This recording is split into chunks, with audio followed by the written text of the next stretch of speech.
Oh, he started. He's recording now. All right. Michael. Hello? Hello? Yes? Can you see us? We have you, Michael. Yeah. It says recording. It says recording. Okay. Fantastic. So, all right. I guess that I just had to log in. So. Can you put your mic right by your mouth? Gotta talk up. Yes. Okay. Better now? There we Yes. go. Yeah. Perfect. All right. Awesome. So glad to see everybody. Everybody had a good week? Yeah. Yes. It's a week. Long, Well. but yes, good. Long. Well, sometimes weeks are like that. I wanted to start off in chapter 3. Ephraim talked about how our worldview influences our projects. And I definitely agree with that because your makeup basically really does determine your outlook. So my first question really didn't deal with the research necessarily, but the question was really more about your worldview. So if you were able to open up the PowerPoint, there are a couple questions that I had there. The overall question is, what is your worldview? And then I had 3 different questions. 1, do you see the world as a glass half empty or half full? The second question is, how do you feel, or what do you feel is your purpose? Or if you don't want to answer that one, why did you choose this career? And then the last question is, how does the previous question connect to your research? So meaning, how does your purpose actually relate to the research? And I'll kind of start off because maybe that will give a little bit of clarity. My attitude in life is the glass is half full. And actually, like the picture that I put in, is the glass half full or half empty? Yes. And I say that because your outlook, however you see things, is basically how you answer it. So I always see the glass as half full. Regardless of how my day is going, I always think, you know what, I'm here. And as long as I'm here, that means that I can do something about any challenge that actually comes up. My purpose. I actually feel that I am here to educate people, to enlighten people, and teach life skills. So I would honestly like to be a life coach. I see that in my church. I see that in different circles that I'm in, and I definitely see that in my classroom. So I tell the students, I'm not here to teach you history. I'm here to teach you how to be successful in life, and I teach those skills through the lens of history. So how does that relate to my project? My research is about bringing out the best in people, helping them to overcome their challenges so that they can be successful. In short, I believe that if you eliminate excuses, help or equip people to overcome things for themselves, then they will be successful. A lot of times when challenges come, I think that people fail to be successful because they're just not equipped to overcome those challenges. There are a lot of people who, for lack of a better word, they're waiting for a savior. They're waiting for somebody else to come pull them out of their hole. And I believe that if you give them the tools, they'll not only be able to pull themselves up, but to be able to pull other people up as well. Mm-hmm. Awesome. That's a tough act to follow. I'll try. Right. I always see the glass as half full too. I have friends of mine that actually tell me that I look at the world through rose-colored lenses, and I do. And sometimes that's beneficial. Other times it's not. So always try to be optimistic and hopeful. I think my purpose is to serve and to support. And if I do that through education, I would love it because I love learning and education. And I want others to learn it or love to, what am I saying? I'm exhausted, y'all. Learn to love learning as much as I do. And so my research is dealing with peer tutors. So because a lot of our kiddos, my English learners, are some of them are in the same boat. They're struggling with the language. They're struggling to be successful academically. And instead of, like you said, looking outside of themselves or waiting for Superman, I saw that book title somewhere recently. How can you help each other? And we're a family here, and we're a community here, and we're all on the same path. And how can you support each other in this family, in this community? Monica, what are you doing? I'm sorry, I was sneezing. I forgot to put milk in the sneeze. My apologies. You're fine. Sorry. So I want them to build up themselves and to support each other. And if I can do that for them by just coordinating the program so they can do that, then I would love to do that. And hopefully inspire other schools to try it too, and see how they can support each other and build up each other from within, if that makes any sense. It definitely does. Okay. I'm tired. Maybe I'm going to be the only person that's going to respond like this. But I actually see the glass as almost completely empty.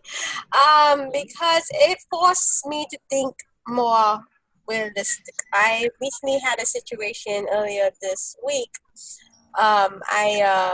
To be honest, if I can be, I'm going to be honest, I did broke down after this specific class because the behavior was atrocious.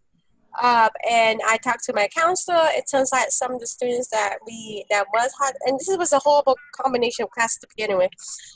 There was most of the students that we had issues with, their records, quote unquote, records are clean, as in they are not on the behavior tier for under the response to intervention program.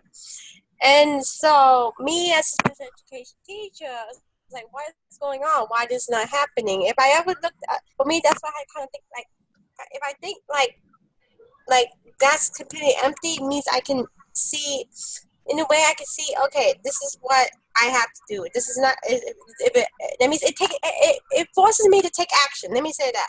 It kind of forces me to take action because I see it completely empty. I want it to be more than that. I don't want to be completely empty. I want to be, halfway. It's kind of hard to, I'm tired. I'm trying to get this thing, but I think if I think negatively, I need to think of a plan of action. That helps me plan of action. That's what it is. And so that's kind of leads me to why am I here? Because special education, again, like we covered in previous weeks, is because the district needs to do a lot more than what it's currently doing now, and especially with the reconfiguration, with the larger, with students and caseloads all over. My dyad is sharing 2 different campuses. I don't even know what my dyad, who she is, or what she looks like. I looked at her. Is she a parent? No, she's dyad. I'm like, oh, oops. So those are kind of things that if I can think about looking at half empty, almost completely empty, I could take action from there. If I ever look at positive, for some reason it doesn't really work out for me. It's like, oh, I thought this was I feel more disappointed. So does that make sense in a way? Yes, it does. Yeah. Yes. And so that's why kind of, again, can't push me into empty, because I know that there's potential. I know there's a way. So in a way, I do look at us as full, but as of right now, I need to start as half empty, so I won't be disappointed if something not happen. I can take a plan of action. And that's why I told my assistant principal when I requested additional help with the specific class that I could see every Monday. And we can't wait for certain things to fall into place. I told her we cannot wait for certain things to fall into place. We cannot wait for a teacher to come, and because that teacher is also on medical leave too. So it's like, if we wait for that teacher to come in for a vacancy spot that we created, the students are still going to be where it is. We need to think of another plan of action. So that's why I'm not, if I look at half full, I would say, oh, let's just wait till the teacher come. No, I got to look at empty so we can take action, take it now. So be proactive, not reactive. So There's a creative sense of urgency. Yes, thank you. Yes, that's what I was going at. Okay, so enough babbling. But yeah, that's how I connected to my situation with special education, because in my heart, no matter what position I'm in at all, special ed was always going to be my baby, and I always want to think as thing. And I speak like this in my presentation. And on my presentation, agree with me, like this past Saturday, I did my presentation. One of the attendees, and this is the first time it ever happened, one of the attendees said, "You really touched my heart. I agree with your personal stories." This one is, another attendee said, "This is one of the best presentations I ever had because you spoke from the heart." And I spoke from the heart because I have been to where they have been. And so, in a way, out of frustration I am facing right now with this dissertation, out of the frustration I'm facing in my career, it's actually kind of worth it because I realize that my presentation does lead into my presentation from this past Saturday leads into what my dissertation is now, a helping teacher in special education program. So there's a little like motivation to keep going. So, but yeah, so it's kind of it. Yeah. So hopefully that my portion of this question answering micro question makes sense. Yes, I'll go ahead and go next, Lisa. So I feel as of right now that I am both. Okay, I'm going to choose both because there are times when I am optimistic and I want to see the positive and the good things going on, but I have to be realistic too. And, you know, especially I guess today I'm not having a great day, but I'm just very half empty right now. I'm usually a very positive person, but you know, I have to be very, very realistic with when I'm thinking about my students and where they are right now, and speaking about when I'm talking to parents about realistically where your child is now at a beginning kinder level. Will they be successful at the end of the year? Let's be realistic. Maybe, maybe not. It just depends. Which goes with my purpose. I feel that my purpose as an educator was always to have kids, like Shay said, is love learning and want to continue to learn and learn because it's something that they want. And whether that be, you know, whenever they're working and they find they're interested in sharks and go forth and search and research on what you're interested in. I want that love of just wanting to learn more, that curiosity in them, which goes with my research, which is guided reading to improve student reading achievement, especially in first grade. Because if a student at this age is far behind in reading, they're going to be unsuccessful later on. And you know, there are times where right now we see kids, they just trot along and they're in third in the first grade level, they're in fifth in the first grade level. And that's why it was so important to me, because I wanted to continue to want to learn, love to learn, even though they might have a reading difficulty or it might be hard for them. But yeah, that's my worldview. Gina, can I ask you a question about that? You said something kind of interesting, that even at kindergarten, you're concerned about your kids getting to a certain level by the end of the year. And then once they start getting behind, then it just kind of continues. So they're in the third grade, still at the first grade level, fifth grade, still behind. When they get to middle school, a lot of times I think, wow, what happened to them, because now they're in middle school and they're still at the third grade level. So you're saying that you see these challenges even as early as kindergarten? Yes. I'm able to see when a child is struggling. And there are times where I see that there's been a child in my classroom and I've seen them struggle, and I talk to parents and I let them know what they're struggling with. And you know, retention is like you retain a child, you don't retain a child. But there are times where teachers feel, as I've seen, will let them go on, say, because I teach first.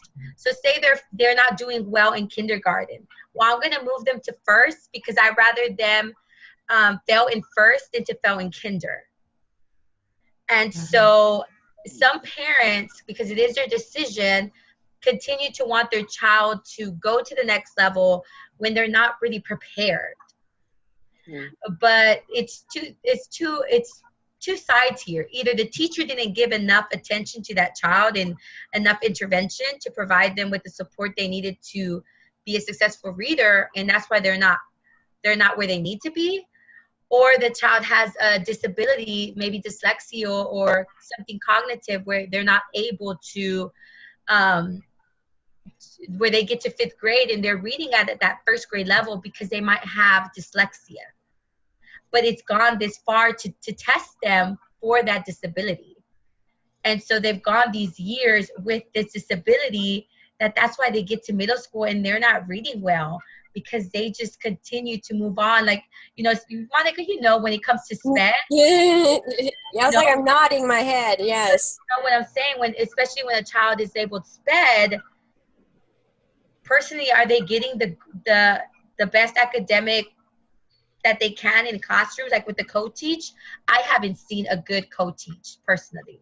And that's what actually was one of my original dissertation on when I first started. It was between how to do an effective co-teaching relationship.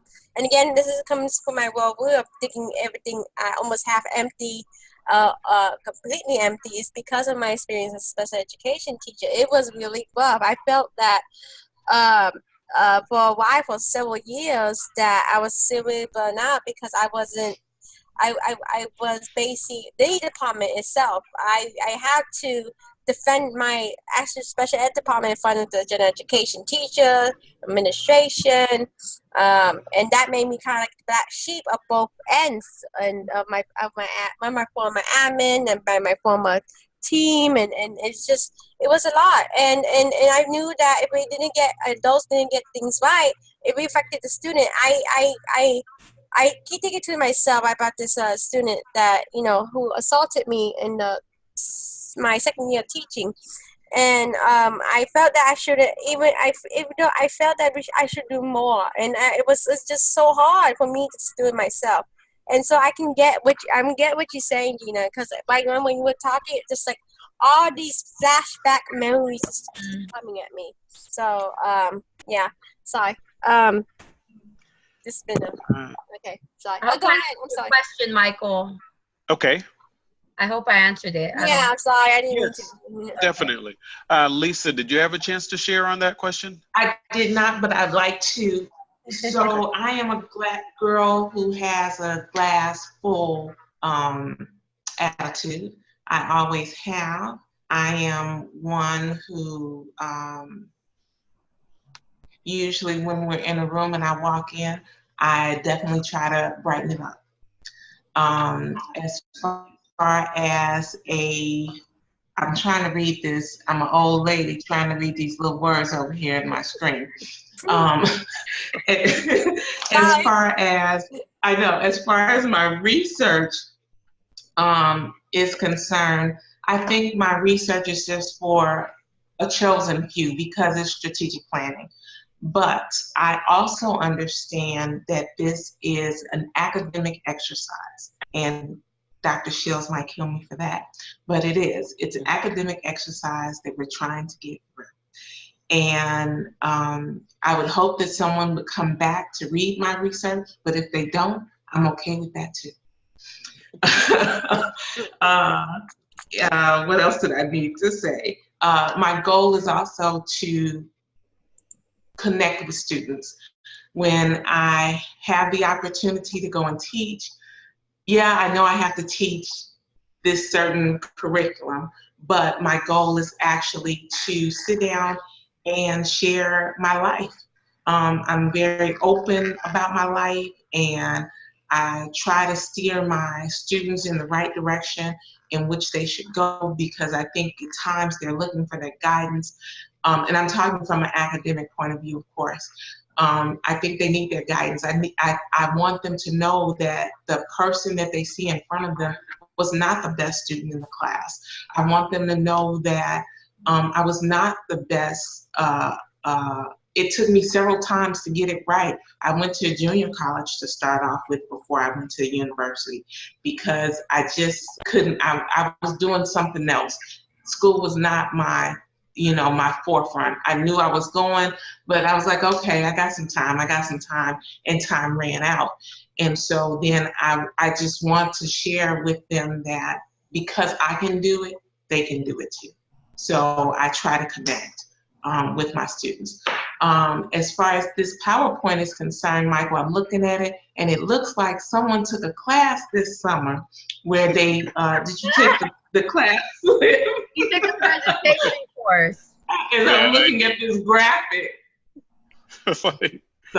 Well, all right. I'm glad that y'all enjoy. Now, I do want to say about the strategic planning, the goal that you mentioned. I actually think that your topic is extremely important because to me, you actually impact countless others because without the plan, without the forethought, then education and other systems aren't actually in place. So the strategic plan that you're creating actually prepares the road for countless others so that by the time they get to that point, it's already there. So even though you may not necessarily have a prominent position up front, what you're doing is so needed because you actually plan things out. To me, you're like a city planner. If you actually wait until 1 million people are there, then you cannot build the infrastructure to handle it. You missed it. So right. you pre-plan, which then makes it good for everybody else. Well, thank you. Yes, ma'am. The next question is entitled Agents of Change, which is actually a perfect segue from what Lisa was just talking about. And it kind of, actually Monica kind of touched a little bit on it. And the first question is, what is the purpose of conducting this specific piece of research? And like I said, kind of went into that with Lisa's just now. But what is the purpose of conducting this specific piece of research? What do you hope will be accomplished? And why does that matter? So in other words, why does our research matter? And then the last part of that is, what do you wish to improve based upon your research focus, and who or what groups will benefit? So. Well, then I'll start off since we just talked about strategic planning. So of course, we've talked about a lot of this stuff previously, and I guess this is like in the Bible, we just reiterate and reiterate, so apparently it's something we need to get. But nonetheless, the purpose of conducting this specific research, of course, is to, as I said before, is to look farther out into the atmosphere to figure out where we're going, how we're going to get there. And I hope that as I do this research, people will be able to look at a different way to do strategic planning, or use some of the tools that we've used to make their strategic plan come together, to use some of the data, the matrix, the technology that we use in order to get the answers they need to justify, where they're going. For example, one of the tools we use, we can figure out how many people need to take a class at this particular time, and that's a hot button time, we call it. So we need to have enough classes set aside, say in English, at 11 o'clock. Everybody loves this 11 o'clock class. Well, we have a matrix that says this is how you get to this 11 o'clock class, and you project it to have 1,000 students come and take this at this campus. So that's something. And what I wish to improve, at times I find strategic planning boring. And what I mean by that is I have so many meetings to attend with so many people, and I'm saying the same thing, or we're saying the same thing over and over, and it's like pulling teeth. And I get tired of redundancy, where we just keep on saying the same thing. I'm like, I told you this, you don't get it? Mm-hmm. So that's... Oh my God, flashback today. Sorry. I'll go next. Let's see. I had to go back to the questions. That was a lot of questions. What is the purpose of conducting my research, and who do I hope it'll benefit? I hope it'll benefit everybody involved. I hope it'll benefit the teachers who are struggling to reach their English learners and thinking about how they can support them in the classroom. I'm hoping it helps the tutors by building up their self-confidence and social skills. I don't know if I've said this before, but I saw a phrase one time that says, when you teach something, you learn it twice. So I'm hoping that, you know, the tutors can gain, you know, those social skills and deepen their knowledge. And then, of course, I hope the 2Ds find a mentor, find someone who has been in their shoes. I try to choose a lot of peer tutors with my program who have been language learners themselves. And so they can be a testimony to the kids they're working with. Like, you know, I was where you were 4 years ago, and look at me, I'm graduating now. So I'm hoping, again, it benefits everybody involved, because it can. And so that's the goal. What do I wish to improve based upon my research focus?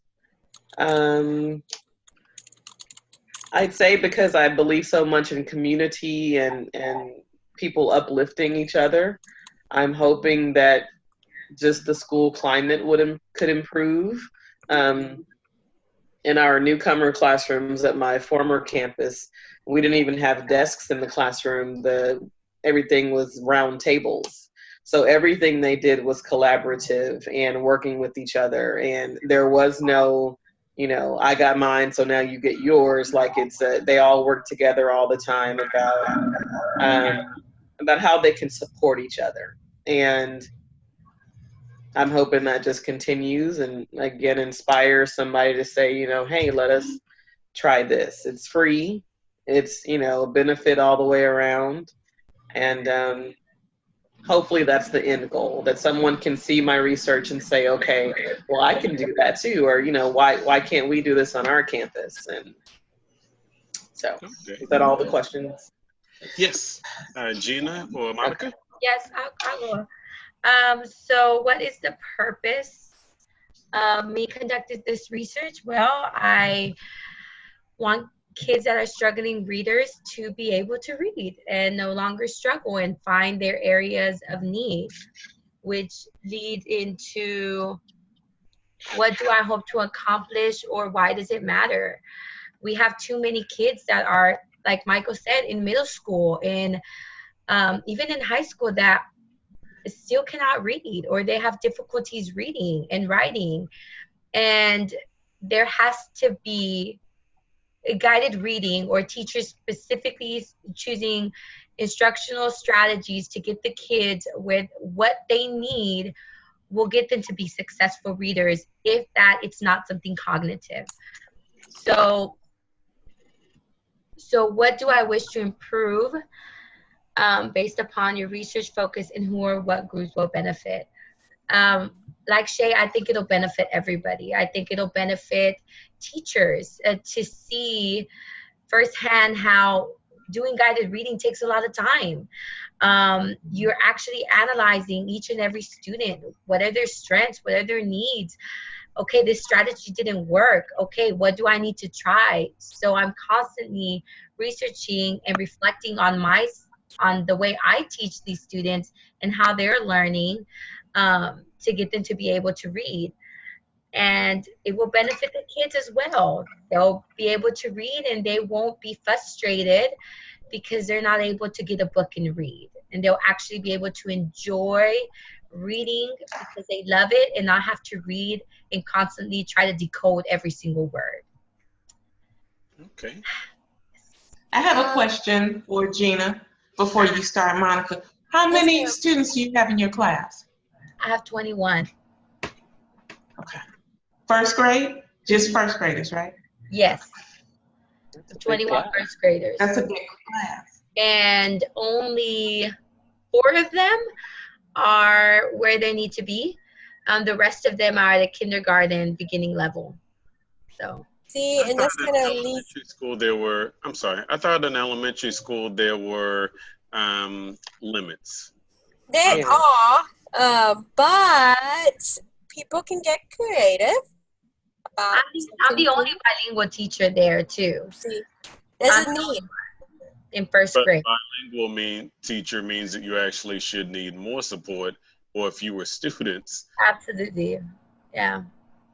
Yeah, what that yes, but so what frustrates me is that here I am sitting at 21 while there are kindergarten teachers that obviously, of course, you're going to get your students to be at a level above at the end of the year because you have 13 kids. I have 21 and you have 13. Yet you want me to accomplish the same as you. I mean, I'm going to try my best and I'm going to do what I can.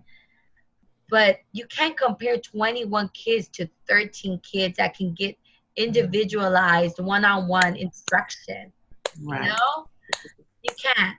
So, Yeah, but and that's what I kind of thinking when I was thinking again, going back to the beginning, talking about being half empty, completely empty, thinking. I was kind of thinking, but what about other factors in the play? This is what I'm kind of concerned about at this point. It's so hard, especially with dealing with humans. We have so many factors. Like, you know how in school, when we were little kids, goodness, I wish I was young again. To think about those like there's one variable, dependent, independent variable, just simple, very simple stuff. But when dealing with humans at this level, it's so hard because there's so many emotions, there's so many things. Class size, it could be large. Like well, I found out that we had a special education teacher broke, and that's down, and that's the same teacher that had to deal with the same group of class that I had to deal with this past Monday. What about budget cuts? What about, these are big configuration in my district. There's a lot of factors in play.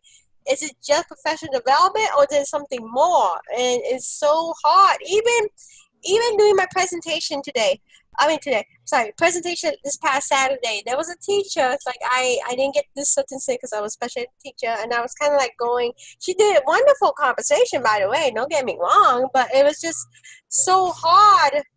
We keep saying about, we want to get the students to be equal to each other or but we're not providing the support that we need, because this teacher keeps saying, when I finished level up, I was one of the first in my campus, but they say I couldn't get level up because I was a special education teacher. But my thing in my head, all special education teacher, special education student is first and foremost a general education student.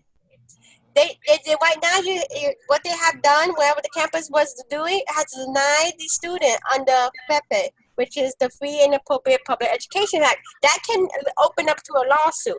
These are the kind of things that makes me irritated, and these are the kind of things, that's why I look at things that have empty, because of my experience.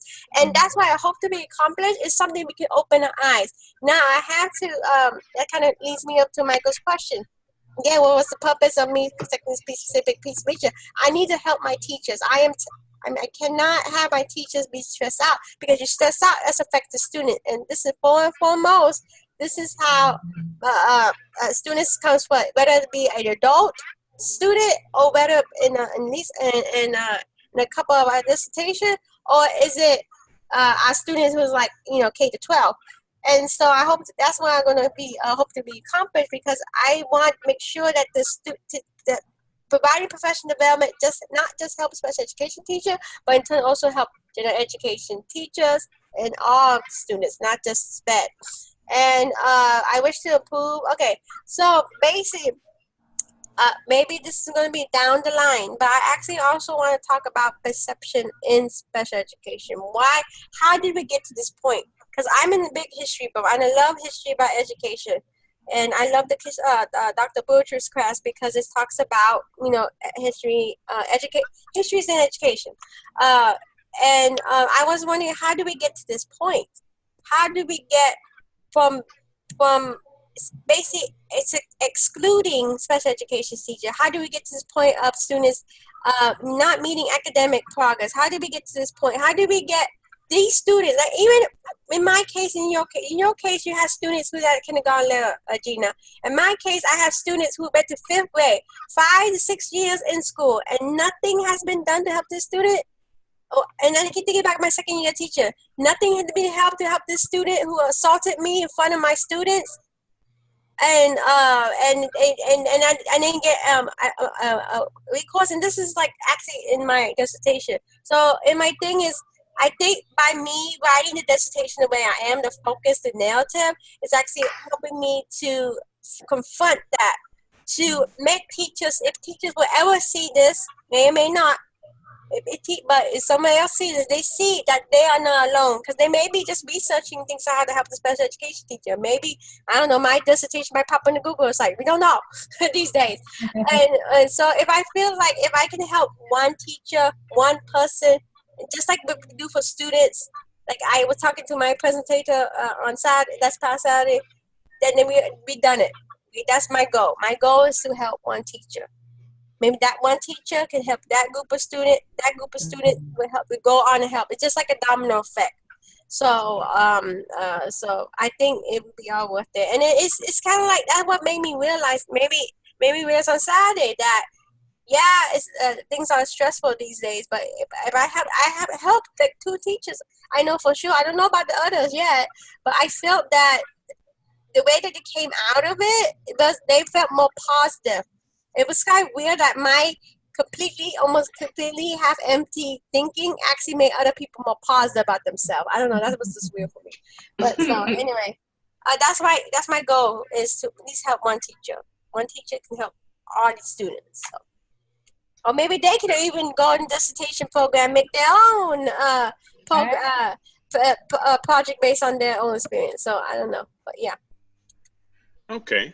Now, in the reading on pages 39 through 40, one point that came up that I thought was interesting was when he talked about assumptions. And I wanted to ask the question, what are some assumptions you may have concerning your project? So what, thinking about your project, thinking about your topic, what are some things that you automatically assume? Starting with myself, one of the things that I assumed was everybody wants to be successful. And I mean, that's just something that I automatically assume. But realistically, I found some people who they don't believe that. They don't believe that they are going to be successful. They don't believe that it is in their makeup, that it's not in the cards for them. So I honestly went into this with the assumption that people want to be successful, that other people would actually be excited and willing to help me in my research because it would actually benefit everybody, not just me directly. So those were a couple of assumptions that I had. One, that my students wanted to be successful, their parents wanted them to be successful, that I guess they had a glass half full viewpoint. And the second one was that people would be willing to help because everybody was out for the best interest of students. And sometimes nowadays I kind of wonder about that. So those were a couple assumptions that I went into my research thinking. I guess I'll go next. A couple of assumptions that I made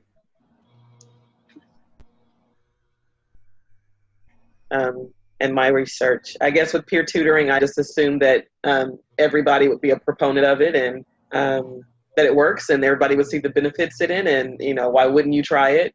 And that's not always the case. When I reached out to teachers on my previous campus about, hey, do you want a peer tutor in your classroom? They're like, no, we're good. They didn't want to be responsible for another student. They didn't want to be, they didn't want to worry about training the student and wondering if they were given the right information and things like that. So not everyone is open to that idea. So that's why I hope too that my research kind of lays it out for someone who is maybe interested and they can kind of see how it works.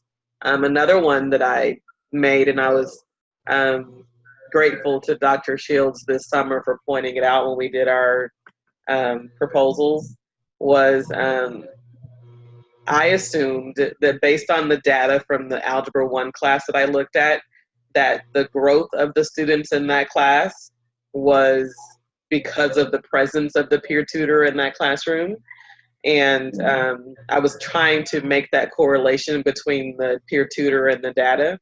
And Dr. Shields just, as nicely as she could, said, well, can you directly relate that no questions asked to the presence of the peer tutor? It could have been the teacher's efficacy. It could have been the class size. It could have been a host of other things, So if you can't make that connection clearly, then you might want to shy away from making that assumption in your research. And so I did. And made it more of a case study type approach.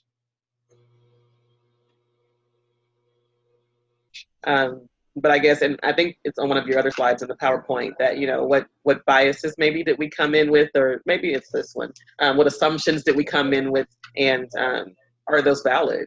And, is our research going to be able to support them? Okay. I guess my assumption is that my kids are going to show growth regardless of any outside factors, whether their parents are working with them at home or not. I assume that they're going to show some growth. I don't know what growth that will be, but they will show growth. That's my assumption. My assumption at the beginning of this project is, presentation, dissertation, is that I'm going to help the whole entire world. I'm going to revolutionize my district special education program.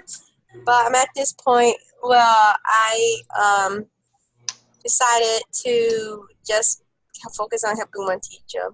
And hopefully my story is heard, that this is not an atypical situation of, using Miss A as a pseudonym for my own personal life. But this is a situation for all special education teachers, and something needs to be done. And so hopefully if I can't help someone, if I can, like I said, if I can just help one person, maybe that person has more of an impact than I can ever be. And they could be, because that's what somebody once told me that, they aspire to be like me. As when I was a special education teacher, they call me, your name is a god in special ed. I'm like, oh, thank you. And she said, oh, I kind of want to be like a certified diet because I want to get into teaching like somebody. It was something like that, and I was just like, oh, wow. So again, my assumption in the beginning is I'm going to revolutionize special ed. And I did in a way with my own project way before I came into the UH program with my own special ed tech team. Tech camp that I spearheaded for about 3 to 4 years until it halted through the budget cut, and it got absorbed to another initiative. But that's fine because I think I did help then. And so by me I took that initiative. I helped other teachers, and then all those other teachers are helping other and helping mentoring, and they staying in the district I am. So I basically help with change teacher, and so I didn't really change the whole entire world, but at least it impacted some, and that's what my goal is to right now, and that's kind of connected to my previous question. So that's one of my assumptions at the beginning. Okay. Well, my assumption is that strategic planning stops once the board passes the strategic plan for the next 3, 5, 10 years. Well, that's not the case. Strategic planning happens every day. You look at the goals, you see if they were executed correctly, you go back, it's a cycle, and it cycles, and it cycles, and it cycles. So I thought that when I wrote the previous strategic plan 3 years ago, that I wouldn't be writing the next strategic plan. I thought we could take from that, and of course we can't. We have to cycle again and make sure what we did 3 years ago was effective and efficient, and how do we make this one more effective and more efficient as we look into the future. Okay. Was that everybody? I believe that Lisa was the last one. Did everybody get a chance to share? Yes. Okay, so I'm going to skip slide 5 and jump to slide 6. And the reason why is because we have about 16 minutes left in the recording. And I knew that I probably had too many questions, but I'm the type person I'd rather overplan than underplan. So proactive, not reactive. yes. So on page 43, I read something that I thought was pretty interesting, and it was talking about being neutral and dispassionate. So my question is, can you be neutral and dispassionate about your research project? And what are some procedures you have in place to prevent personal issues from influencing your findings? And I asked that question because as much work as I'm putting into this, and since it's something that I was interested in anyway, I believe that to spend this much time and invest this much time into an area of research, that you have to be passionate about it. So I kind of disagree with the author, and I really don't think that, I personally don't think that you can just be totally neutral and dispassionate. So what about the rest of you? I'm going to I agree hate with the you. word dispassionate. Go ahead. I hate that word. I agree with you, Michael. I don't think you can be neutral or dispassionate. But I do think that you can be ethical. Yes. And so you bring your ethics into this. As passionate as you are, you make sure that you follow all guidelines needed in order to be ethical about what you're doing. Great. Well said, Lisa. Well said. I remember that word sticking out to me, and I wrote down, it was on page 43, where they were talking, they used the word in a passage about quantitative research. And it said that educational researchers take a neutral, objective, dispassionate position, trying to minimize their engagement with the study's participants. And I thought, how cold is that? Like, I guess, yes, there's room for all types of research, so there's a place for that. But I just couldn't see it. Like, I can't imagine being dispassionate about my topic. And also not having or being considerate of the participants' feelings. Like, think about your peer tutors or my students. They're 6 or 7. There are times where I have to be aware, and I can't be dispassionate about my own research because it's about them. It's to help them. So yeah. And one thing I will say that what I'm going to try to do, and I tried to do this summer, was incorporate the other side, or the contrary opinion of why some schools don't want to pursue peer tutoring, or maybe the drawbacks if the kids don't have the proper training and things like that. So I will try to incorporate the naysayers, I guess, just to have a little bit more of that balance in there.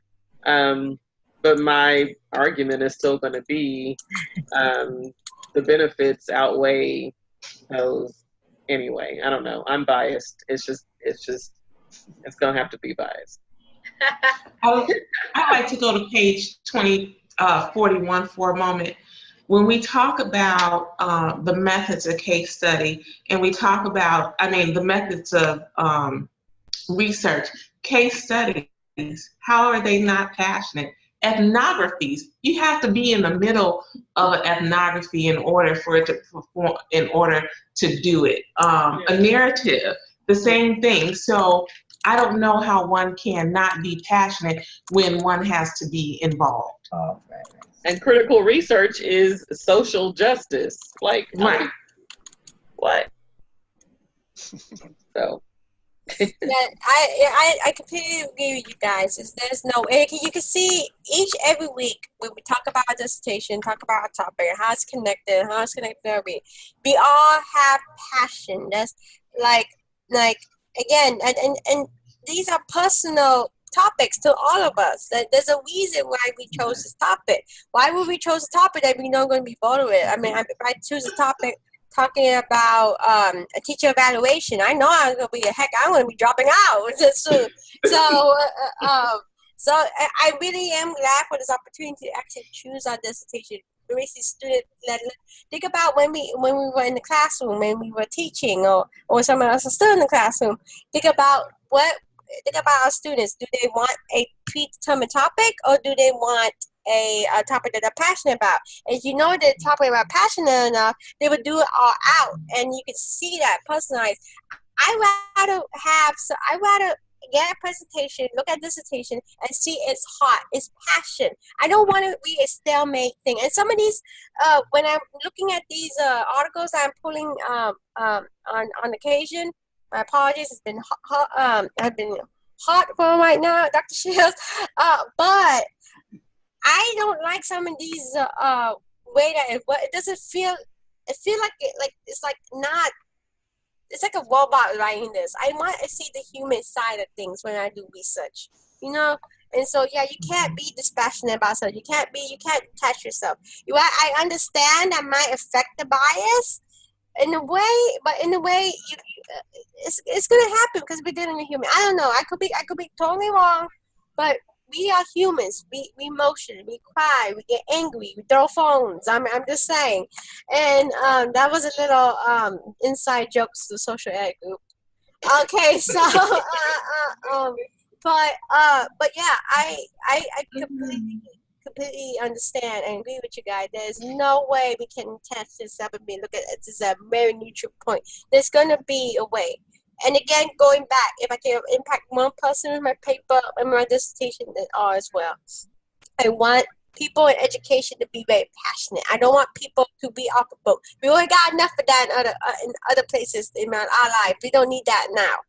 Okay, so. All right. Well, I wanted to get to that question because I was wondering if it was just me. Because if I was neutral or dispassionate about something, that word just really jumped out at me. I don't think that I'd still be here in this class talking right now because, being neutral, I would have hung it up. So on slide number 7, and we have 8 minutes left in the hour, so I'm just kind of being mindful of that. On slide number 7, what research method is practical and doable for your research? And this is on pages 44 through 45 for quantitative. And since most of us are using mixed methods, then some of these will be applicable. Pages 46 through 47, then the table at the bottom of page 48. Some of the ones that stood out to me were causal comparative research, basically comparing 2 different junctures. And the second one is integrated research, kind of having multiple issues, but still kind of having the same and focus in mind. So those are 2 that I felt applied to my research from this chapter. So what about the rest of you?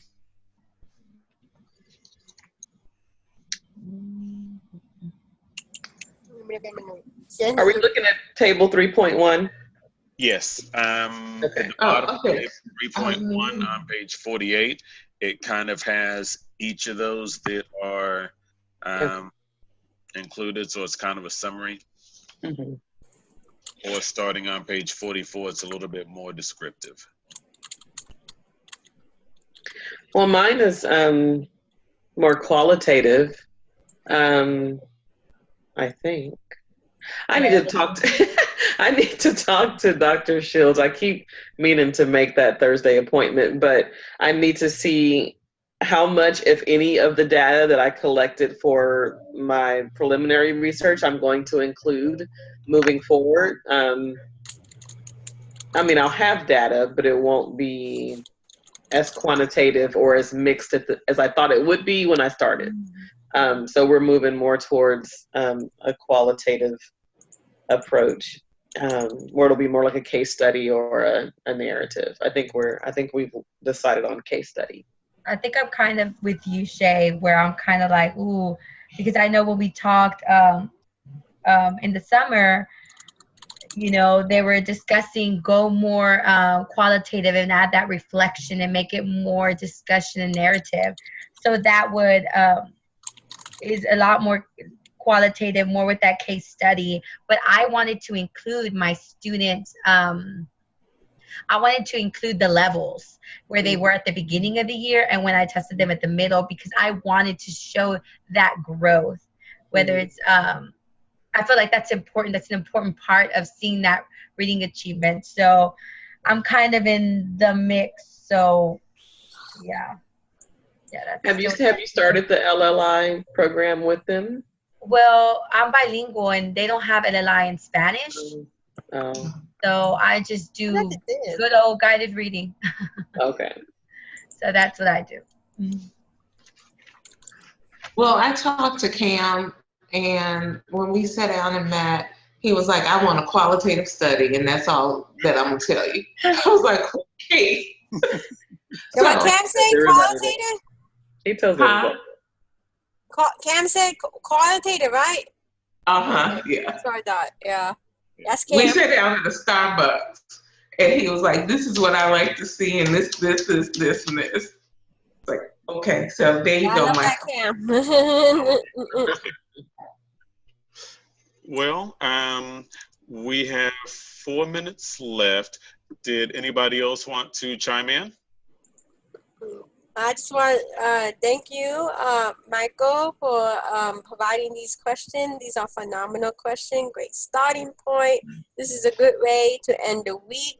I know in my end it's frustrating, but this is a good way to kind of remind ourselves why are we in this program to begin with, and that again, hopefully that our dissertation will impact somebody down the line. So thank you. I think you did a phenomenal job. I appreciate it. Oh, thank you so much. Mm-hmm. If I recall correctly from my notes, next week is going to be on Thursday because Lisa is going to be somewhere towards the on west. a plane. Okay. So, it's going to be Thursday at 6:30. Is that right? 6:30 Central, 6:30 Lisa time. We said, no, I'll be on a plane on Friday, so I will be here. I'll do that call. Thursday, right? We said Thursday. We said Thursday, but we didn't. Did we say a time, guys? But that was 7 Central time. I know we said 7. Okay. Yeah. I'm good with whatever time you all choose. Okay. So We're going 7? Thursday at 7? Yeah. Is that good for everybody? Yes. Yeah. So we starting the cycle again, right? Okay. Yes. Yeah. So Michael's the only one that doesn't get 2 somehow. Lucky you. Take my spot, Michael. You did such a good job. Take my spot. That was nice of you. I mean, people are just offering their spots. Oh my God. And you're more than welcome to do it again next week since you did a fabulous job tonight. No. You can have too much of a good thing. So. Okay, so all right, so that means on October 6th, we everybody's meeting together, right? Face to face. Oh, cool, we got a house party on October 6th. No, I'm just kidding. On next week, next Saturday, and then the following week would be mine, right? I just want to plan ahead for mine since we have everybody. And okay, so on the 8th to the 12th, that's my week, right? Do you guys want to do Thursday or Friday? You want to just do a Friday again, since this is kind of like a pattern, or not? Just give us some time to do the to read. I can do it Thursday. You want to do it Thursday? Yeah. Thursday's good for me that weekend. Yeah, I don't. It seems like that's funny. Is that week is kind of empty. Gina sounded like she had some plans, and it sounds like Gina had some plans for Friday night. I can do Thursday, guys, on the 11th, but I can't do it at 7. I have class at 7. So what time? I can finish it up by 8:15. I would have to do it. Maybe I'll do it in my office. What about Saturday morning? Saturday morning, I think I can. As of right now, let me put tentative Saturday morning because we have a person remodeling a house, helping remodel, and I put the appointment at 13 in the morning. So I can tentatively put it right there. I'm doing a licensure exam on the 13th. I'm getting my CRC that morning. Okay, then Saturday's I'll be finished by noon, but I can do the 11th if you all would do like 8:15, 8:30. If that's not too late. I mean, I'm up, fine. But whatever y'all else feel. Yeah, I'd be fine with 8. Yeah, let me do 8. 8:30 is good. Let me write that down on my calendar so I won't forget. Michael, that's good. 8:30. Yes, and you said what day is that again? I don't know why, but like I just lost everybody's image. So what day? October 11. 11. Okay. All right, that works for me. Sorry. Let me go ahead and if I can get someone else to do my session, I'll reach out between now and next week and say, I was able to change it and we could do 7. Okay. Okay. Okay, so I'll work on that. Okay. That'd be good. And I know Monday, most of us are out for Columbus Day. So of course that's not gonna give us any time ever to start the week that time. So that's gonna be like 4 days. It should be okay. So yeah, just Lisa, let us know. Yeah, I will definitely have an answer. If not, I'll see someone else on Monday. I'll work on them on Monday and Tuesday, and then I'll send out an email that says, you know what, I was able to switch with someone, and we can do 7. Okay. Good. Sounds good. All right. Everything is good covered for the next 2 weeks? We have, so the 4th, we have 7 o'clock. Lisa's leading the discussion. We have Saturday, October 6th at 10 o'clock. We are meeting at UH. And then on October 11th is I should be leading the presentation. Like always, we are going to use Zoom. And so I think that's about it. Pretty good. And the following week, on 20th, we have the the video thing, monthly video thing with Dr. Shields. Oh, that's her. That's our meeting with her as a group. Okay. Yeah. So we have we have a good plan. Oh, good. Actually. Awesome. Okay. So anyway, do you have anything to close, Michael? Nope, I do not. So thank you so much, and I will chat with everybody next week. All right. Have a good weekend, guys. Post your PowerPoint. Yeah, don't forget to post the PowerPoint, and don't forget to give us an update about the video. And if you upload the video into YouTube, do not put private, put unlisted. Okay. So it will help. Sorry. Is that what happened last week? Yes. I learned. That's why I'm here. There's a reason I am here. It's all pessimistic me. No. That's why I messaged you.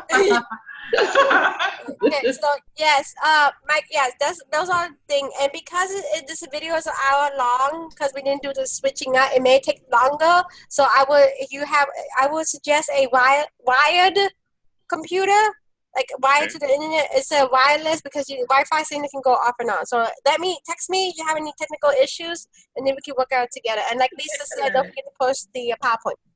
Okay. Okay. I love it. So, Have a good weekend, Bye. everybody. Bye. Bye.